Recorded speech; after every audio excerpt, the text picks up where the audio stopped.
প্রথম প্রশ্ন করেছেন এক ভাই, বলছেন আসসালামু আলাইকুম শেখ। ওয়ালাইকুম আসসালাম রহমতুল্লাহ।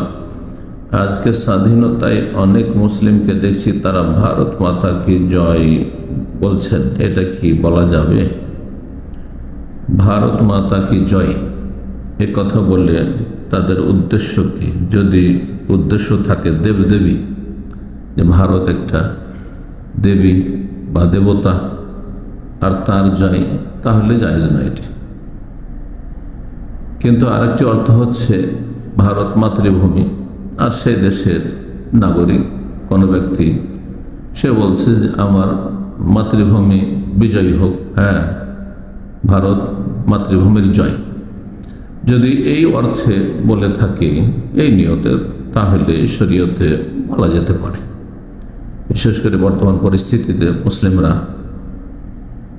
দুর্বল, অনেক সময় নির্যাতিত, সুতরাং হেকমা তাতেই রয়েছে যে যতটা ইসলামে ছাড় আছে ততটা তারা গ্রহণ করবে।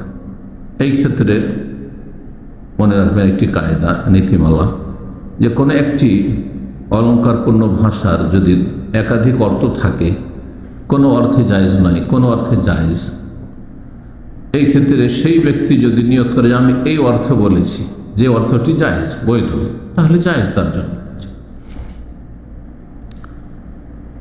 আর এটা সাধারণত কবিতাতে অনেক বেশি হয়ে থাকে। কবিতাতে অলঙ্কারপূর্ণ ভাষায় একটি কথার কয়েকটি অর্থ নেওয়া যেতে পারে। উদ্দেশ্য সে কি করেছে, যে উদ্দেশ্যে বলেছে সে উদ্দেশ্যে বলা জায়েজ। এবং নবী করিম সাল্লাল্লাহু আলাইহি ওয়াসাল্লাম কাফের বিজাতি যারা কবি ছিল তাদের কবিতার আবৃত্তি করেছেন। যেমন লাবিদ জাহিলি যুগের মুশরিক কবি ছিল, প্রখ্যাত কবি আরব দেশের। মুআল্লাকায় তার কাসিদা বা মুআল্লাকা রয়েছে।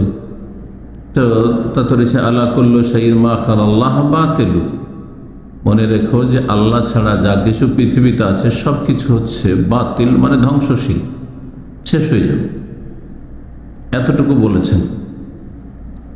কিন্তু দ্বিতীয় লাইনে একটু আপত্তি করলো, নাইমিল্লা মহালাতা জাইলু, দ্বিতীয় লাইনটি বলেননি তিনি। প্রত্যেক নিয়ামত নিঃসন্দেহে একদিন শেষ হয়ে যাবে। প্রত্যেক নিয়ামত শেষ হবে না, জান্নাতের নিয়ামত শেষ হবে না, যার ফলে নবী সাল্লাল্লাহু আলাইহি ওয়াসাল্লাম সেটুকু বলেননি। এইভাবে আরও বেশ কিছু হাদিসে রয়েছে এরকম, যে যতটা বলা যেতে পারে, যদিও সেটা রচনা করেছে কোনো অমুসলিম, আপনি বলতে পারেন যদি তাতে বৈধ অর্থ নিতে পারেন। আল্লাহ তাআলা আলাম।